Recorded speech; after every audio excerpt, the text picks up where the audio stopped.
ଗଞ୍ଜେଇ 2 quintal 10 KG ସହ truck ଜବତ 2 ଗିରଫ। ସାମ୍ବାଦିକ ସମ୍ମିଳନୀରେ ସୂଚନା ଦେଲେ ଏସ୍ପି। ଗତକାଲି ସନ୍ଧ୍ୟା 6:30 ବେଳେ ସୁବର୍ଣ୍ଣପୁର ଏସ୍ପିଙ୍କ ନିର୍ଦ୍ଦେଶରେ ସୋନପୁର ଥାନା ଭାରପ୍ରାପ୍ତ ଅଧିକାରୀ ରଞ୍ଜିତ କୁମାର ସାହୁଙ୍କ ନେତୃତ୍ୱରେ ଏକ ସ୍ପେଶାଲ ଟିମ୍ ଦେବାଶିଷ ସାହୁଙ୍କ ନେତୃତ୍ୱରେ ପେଟ୍ରୋଲିଂ କରୁଥିବା ବେଳେ କୌଣସି ସୂତ୍ରରୁ ଖବର ପାଇ ଏକ ଇଚର କମ୍ପାନୀର ଟ୍ରକ୍ ଯାହାର ନମ୍ବର HR63F933କୁ ଯାଞ୍ଚ କରିବାରୁ ସେଥିରୁ 2 କ୍ୱିଣ୍ଟାଲ 10 କେଜି ଗଞ୍ଜେଇ ଜବତ କରିଅଛି, ଯାହାର ଆନୁମାନିକ ମୂଲ୍ୟ ପ୍ରାୟ 20 ଲକ୍ଷରୁ ଅଧିକ ହେବ ବୋଲି ସୂଚନା ମିଳିଅଛି। ସେହିପରି ଟ୍ରକ୍ର ମୂଲ୍ୟ ପ୍ରାୟ 20 ଲକ୍ଷ, ଗୋଟିଏ ଫୋନ୍ର ଦାମ 10,000 ହେବ ବୋଲି ପୋଲିସ ସୂଚନା ଦେଇଅଛି।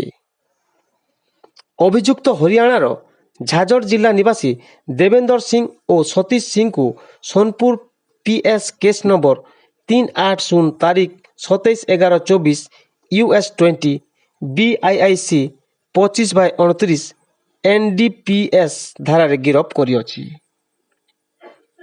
ଆଜି ଏ ଘଟଣା ନେଇ ସୋନପୁର ପୋଲିସ ଷ୍ଟେସନରେ ସୁବର୍ଣ୍ଣପୁର ଏସ୍ପି ଶ୍ରୀ ରାମପ୍ରସାଦ ସାହୁଙ୍କ ନେତୃତ୍ୱରେ SDPO ପ୍ରତାପ ଚନ୍ଦ୍ର ତ୍ରିପାଠୀ ଓ IIC ରଞ୍ଜିତ କୁମାର ସାହୁଙ୍କ ଉପସ୍ଥିତିରେ ଏକ ସାମ୍ବାଦିକ ସମ୍ମିଳନୀରେ ଏସ୍ପି ସାହୁ ସମସ୍ତ ସୂଚନା ଦେଇଛନ୍ତି।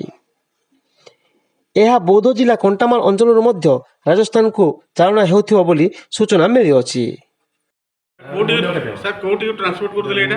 ଏଇଟା ଦିଲ୍ଲୀ 210 2 କ୍ୱିଣ୍ଟାଲ ଫୋନ୍ କରନ୍ତୁ କରିକି ଆମେ ଗୋଟେ ଅଡ଼ିଟ୍ କରୁଛୁ ଏବଂ ସମସ୍ତ କରୁଛୁ ଗୋଟେ CC କ୍ୟାମେରା ମେ ବି ଗାଁ ଫୋନ୍ରୁ ଗାଡ଼ି ଲଗାଇବା ପାଇଁ ଏବଂ ଆମେ ବେଶୀ ଯତ୍ନବାନ ହେଉଛୁ ଏବେ ମନ୍ଦିର ବନ୍ଦ କରିବା ପାଇଁ। ଆଉ ଯାହା ଆମର 3ଟା ଆଦେଶ